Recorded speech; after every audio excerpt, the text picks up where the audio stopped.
जह्नी बुट डालीर सबुठु सुआदिया तरकारी आज आम नुआ शैली बनैबा। एमिति बनैले भात रुटी केतेबेले सरीजिव आपण माने निजे भी जानि परिबे नाही। वीडियो को शेष पर्यंत देखिबा पई अनुरोध रहिला। जय जगन्नाथ। मु सस्मिता आपण समस्त को स्वागत करुछि सस्मिता स्टार किचन को। आजिर ए सुआदिया तरकारी बनैबा पई एठी मु नेछि 500 ग्राम रो कसी जह्नी। जह्नी कसी नेले तरकारी रे खाइबा पई भल लागिबो। जह्नी काटिबा पूर्वरु प्रथमे तळपटरु अल्प काटी चाखिबे। बेले बेले जह्नी पिता लागे। चाखि सारिबा परे जदि जह्नी पिता न लागिबो ताहले तरकारी रे व्यवहार करिवे, नहले तरकारी पूरा पिता लागिबो। तापरे जह्नी उपरे थिबा एई टाण सिर गुडी को बाहर करिबा। टाण सिर बाहर कर सारिबा परे जह्नी रो चोपा को अल्प अल्प बाहर करिबा। जह्नी रे अल्प अल्प चोपा रहिले तरकारी रे बहुत बढ़िया बासना आसीबो। ता छडा तरकारी रे बेसी घांटी जिवो नाही। चोपा छड़ी सारिबा परे जह्नी को धोई आनिबा, तापरे काटिबा। ई चोपा को न फोपाड़ी आपण माने बहुत बढ़िया तरकारी बनै परिबे। जदि रेसिपी दरकार कमेंट्स करी जणैबे, आगो को रेसिपी अपलोड करिबी। तापरे आमे जह्नी को काटिबा। जह्नी जेहेतु पानी परिबा, जह्नी तरकारी रे बहुत जल्दी घांटी जाए, सेतिपई टिके बड़ पीसेस रे काटि नेबा। दर्शक बंधु, रेसिपी पसंद आसिले वीडियो को लाइक करंतु, निश्चय गटे शेयर करंतु। चैनल ले नुआ थिले ए जाय सब्सक्राइब करनथिले प्लीज चैनल को सब्सक्राइब करंतु।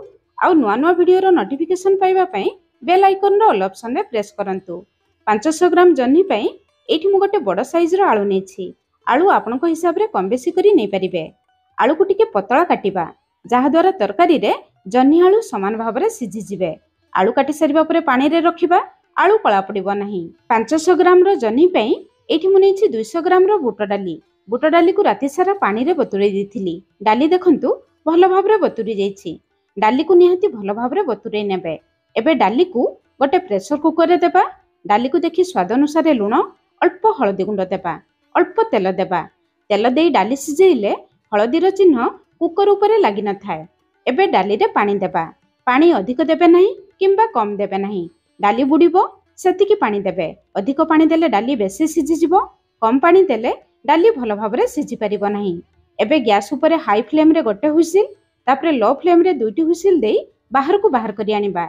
सेपटे चलंतु तरकारी बनेबा स्टार्ट करिबा। कढ़ई गरम करी गोटे चामच सरिष तेल देबा। तेल गरम हो जिबा परे आधा चामच कला जीरा देले बहुत बढ़िया बासना आसीबो।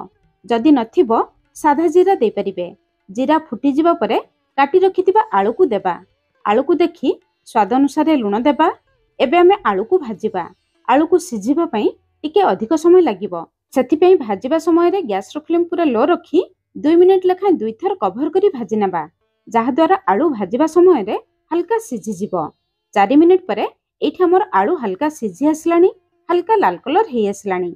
एबे आमे गैस रो फ्लेम मीडियम रखी आलू को टिके लाल कलर हेला पर्यंत भाजी नेबा। आलू लाल कलर हेले आमे बाहर को बाहर करी आनिबा। सेही तेल रे काटी रखितिबा जह्नी को देबा। किंतु जह्नी भाजिबा समय रे जह्नी रे जमा लूण देबा नाही। लूण देबा मात्रे जह्नी रु पानी बाहरिबो, जह्नी भल भाव रे भाजी परिबो नाही। जह्नी देबा परे गैस रो फ्लेम मीडियम हाई रखी जह्नी को भाजिबा। ताहले जह्नी रु बेसी पानी बाहरिबो नाही, जह्नी भल भाव रे भाजी जिवो। लो फ्लेम रे भाजिले जह्नी रु बहुत पानी बाहरिबो, जह्नी भल भाव रे भाजी परिबो नाही। मीडियम हाई फ्लेम रे किछि समय भाजिबा परे देखिबे जह्नी एमिति लाल कलर हे जिवो। जह्नी रो क्वांटिटी कम हे जिवो। जह्नी देखंतु 80 रु 90% सिझि जाइछि। एबे जह्नी को बाहर करी आनिबा। सेपटे चलंतु डाली को चेक करिबा। डाली देखंतु भल भाव रे सिझि जाइछि, किंतु घांटी नाही। डाली को सिझेबा समय रे ध्यान रखिबे, डाली को जमा घांटीबे नाही। डाली घांटी गले तरकारी रे खाइबा पई भल लागिबो नाही। डाली सिझि जाइथिबो किंतु एमिति गोटा गोटा थिबो, ताहले खाइबा पई भल लागिबो। एबे चलंतु तरकारी बनेबा स्टार्ट करिबा।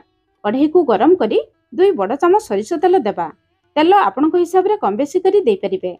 तेल गरम हो जिबा परे आधा चामच जीरा, गोटे तेजपत्र, अल्प किछि गरम मसला देबा। 2टी गुजराती, 3टी लवंग, छोट खंडे दालचीनी। जीरा गरम मसला तेल रे फुटी जिबा परे गोटे मीडियम साइज रो पियाज, गोटे कंचा लंका देबा। गैस रो फ्लेम मीडियम रखी पियाज को हल्का भाजिबा। बेसी पोड़िबे नाही। बेसी पोड़ी देले पियाज रो मीठा अंश चली जाए। एतिकी भाजी जिबा परे 2 छोट चामच अदा रसुण छेचा देबा। 1 इंच पाखापाखी अदा, 10-12टी रसुण को फ्रेश छेचिकी देबे। तरकारी रे सबु बेले फ्रेश अदा रसुण छेचिकी देबे। तरकारी रो बास्ना टेस्ट बहुत बढ़िया आसीबो। अदा रसुण रो कंचा बास्ना जिबा पर्यंत अदा रसुण को मसला रे कसी नेबा। अदा रसुण को बेसी पोड़े ना, बेसी पोड़ीदेले अदा रसुणर बास्ना चलीज। एबे आमे गैस फ्लेम पूरा लो रखिबा, किछि मसला गुंड देबा। तेल पियाज भाजिबा समय रे अधा छोट चामच हळदी गुंड, राग पई अधा छोट चामच राग लंका गुंड, तरकारी रे बहुत बढ़िया कलर पई अधा छोट चामच काश्मीरी लंका गुंड देबा। तेल पियाज भाजिबा समय रे हळदी गुंड लंका गुंड दे भाजिले हळदीर कंचा बास्ना चली जाए, तरकारी रे बहुत बढ़िया कलर आसे। किंतु ध्यान रखिबे गुंड मसला को तेल रे जमा पोड़िबे नाही, नहले तरकारीर टेस्ट पूरा खराब हो जिवो। गैस फ्लेम लो रखी किछि समय पर्यंत भाजी नेबा। मसला गुंड भाजी जिबा परे गोटे बड़ साइज रो टमाटो देबा। टमाटो को मसला सहित सांगे सांगे गळे नेबा, नहले मसला कढ़ई तळे लागि जिवो। जदि दरकार पड़िबो गोटे रु 2 चामच पानी दे मसला को कसी नेबा। मसला कसिबा समय रे जन्ही पई ता छडा तरकारी रे केते झोल रखिबे से हिसाब रे लूण देबे। डाली आलू पई आमे लूण देथिले। लूण देबा समय रे ध्यान रखी देबे। अधा छोट चामच जीरा गुंड, गोटे छोट चामच धनिया गुंड। तरकारी रे जीरा गुंड कम देबे, धनिया गुंड अधिक देबे।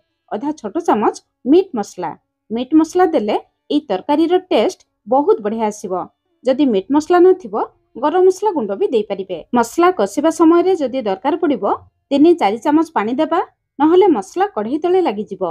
एबे गैस रो फ्लेम लो मीडियम रखी मसला को कवर करी मसला रो तेल बाहरिबा पर्यंत कसी नेबा। 4-5 मिनिट परे एठी देखंतु मसला ऊपर को तेल आसी जाइछि, ता माने हमर मसला भलो भाबरे कसी जाइछि। मसला को जते भलो भाबरे कसिबे तरकारी रो टेस्ट सेते बढ़िबो। मसला कसी जिबा परे प्रथमे भाजी रखिथिबा जन्ही आलू को देबा। एबे डाली देबा नाही, डाली भलो भाबरे सिझी जाइछि। एबे मसला रे डाली देले डाली बेसी घांटी जिवो, तरकारी रे खाइबा पई भल लागिबो नाही। एबे गैस रो फ्लेम मीडियम रखी जन्ही आलू को 2-3 मिनिट पर्यंत भलो भाबरे कसी नेबा, जहा द्वारा सब मसला रो फ्लेवर जन्ही आलू भीतर को आसी जिवो। जन्ही आलू कसी जिबा परे डाली रे थिबा सब पानी को बाहर करी केवल डाली को देबा। एबे गैस रो फ्लेम मीडियम रखी जन्ही आलू डाली को भलो भाबरे कसी नेबा। जते भलो भाबरे कसिबे तरकारी रो टेस्ट सेते बढ़िबो। मीडियम फ्लेम रे 2-3 मिनिट कसिबा परे एठी देखंतु डाली आलू जन्ही रे आउ जमा भी पानी नाही। एमिति पानी सुखी जिबा पर्यंत भलो भाबरे कसी नेबे। एबे तरकारी रे झोल पई डाली रे थिबा पानी सहित अल्प पानी मिसे गरम कर नेबे। से गरम पानी को देबे। मसला कसी जिबा परे जमा ठंडा पानी देबे नाही। ठंडा पानी देले तरकारी रो टेस्ट खराब हो जाए। पानी आपण माने देखिकी देबे, बेसी पानी देबे नाही। एई तरकारी को आमे बेसी झोल करिबा नाही। पानी दे सारिबा परे गैस रो फ्लेम हाई रखिबा। पानी बहुत जल्दी फुटी जिवो। पानी थरे फुटी आसिले गैस रो फ्लेम मीडियम रखी केवल 3-4 मिनिट पर्यंत कवर करिबा, जहा द्वारा सब मसला रो फ्लेवर तरकारी भीतर को आसी जिवो। शेषरे भलो बास्ना भलो टेस्ट पई अल्प किछि धनिया पत्र देबा। एबे आम रेडी ही गला सुआदिया बुट डाली दिया जन्ही आलू तरकारी। तरकारी रे जन्ही आलू बुट डाली एमिति गोटा गोटा थिबो, किंतु भलो भाबरे सिझी जाइथिबो। डाली घांटी गले देखिबा पई ता छडा खाइबा पई जमा भल लागिबो नाही। आलू जन्ही देखंतु सब भलो भाबरे सिझी जाइछि। आपण माने निश्चय थरे एई प्रोसेस रे बनांतु। केमिति लागिला निहाती कमेंट्स करी जणाइबे। आज पई रहिली, पुणी देखा हबा नुआ रेसिपी रे। धन्यवाद।